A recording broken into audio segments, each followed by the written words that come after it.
खुलुमबाय गिबियावनो आंनि मुलुगनां BodoNews चेनेल रादाब नायनो मोजां मोनग्रा बिथांमोननिसिम गोजोन फुंबिलिनि बयनिसिमबो गाहाम हामलायनाय जासिहरनाय जाबाय। आसा खालामो नोंथांमोनहा गासिबो मोजाङै दं। नोंथांनि थाखाय आं गोदान रादाब लाना फैलायबाय। अन्नानै भिडिअखौ स्किप खालामाजासे जोबजासिम नायलांदो। दिनैनि फुंबिलिनि मोननैसो गाहाय रादाबफोरा जाबाय। सेथियाव दं मैया बिरमिंगामाव जानाय कमनवेल्थ गेम्स 2022 बादायलायनायाव भारतनि सासे गेलेगिरि सांकेर सारगार बिथाङा 55 केजिआव देरहानानै सिलभारनि मेडेल मोननो हादों होनना रादाबाव फोरमायदों।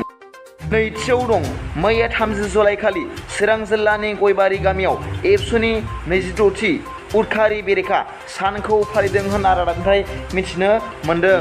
मख'जाथावदि उदखारिनि गुलियाव जिउ नागारनांनाय आगुनि मिरु एबसुनि आफादगिरि मानगोनां जोहोलाव सोमब्ला बसुमतारीनि 26थि थैनाय सानजों लोब्बा लाखिनानै बे सानखौ उदखारि बेरेखा सान हिसाबै फालिनाय जादों होननानै रादाबनिफ्राय मिथिनो मोन्दों। मख'नो गोनांदि बिथां मानगोनां जोहोलाव सोमब्ला बसुमतारीखौ 1996 मायथाइनि 30 जुलाइ खालि क'क्राझार जिल्लानि सिङाव थानाय हाथिमाथा गामियाव उदखारिफोरा खासि बिसि गावथारना गालांदोंमोन होनना प्रतिदिन एसामिस खौरां बिलाइयाव फोरमायदों। मख'जाथावदि मैयानि बे उदखारि बेरेखा सान फालिनायखौ गिबियाव आथिखालनि एबसुनि आफादगिरि मानगोनां दिपेन बर' बिथाङा एबसुनि फिरफिलाखौ दुखुनि सान हिसाबै ससे बिरहोनानै हाबाफारिखौ जागायजेनदोंमोन होनना रादाब बिलाइनि गेजेरजों मिथिनो मोन्दों।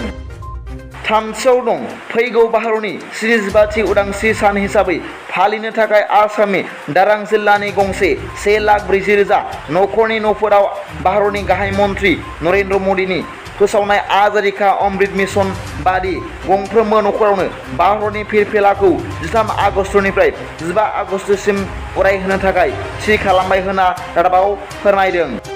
ब्रैथियाव दं दाखालि बावैसो आसामाव गोबां दैबाना जानायजों खहा जानाय सुबुंफोरनो हेफाजाब होनो थाखाय समाज सिबियारि श्री मृणाल रन्जन दुता बिथाङा आसामनि CM रिलिफ फान्डआव 2 लाख राङारि अनसुंथाइ होदों होनना आसामनि गिबि मन्त्रि मानगोनां डक्टर हिमन्त बिश्व शर्मा बिथाङा गावनि टुइटारनि गेजेरजों गोजोननाय फोरमायदों। बाथियाव दं हिन्दु आइजोआ पाकिस्ताननि डिप्युटी सुपारिनटेन्डेन्ट अफ पुलिस गुसुङै DSP जानो हाबाय। खौरां मोननाय बादिब्ला मनीषा रफिता मुंनि सासे हिन्दु धोरोमनि आइजोआ पाकिस्ताननि डिप्युटी सुपारिनटेन्डेन्ट अफ पुलिस गुसुङै DSP जानो हाबाय होनना टाइम्स अफ इन्डिया रादाब बिलाइयाव फोसावदों। टप फुंबिलिनि मोननैसो रादाबफोरा दा बेखिनिल'मोन।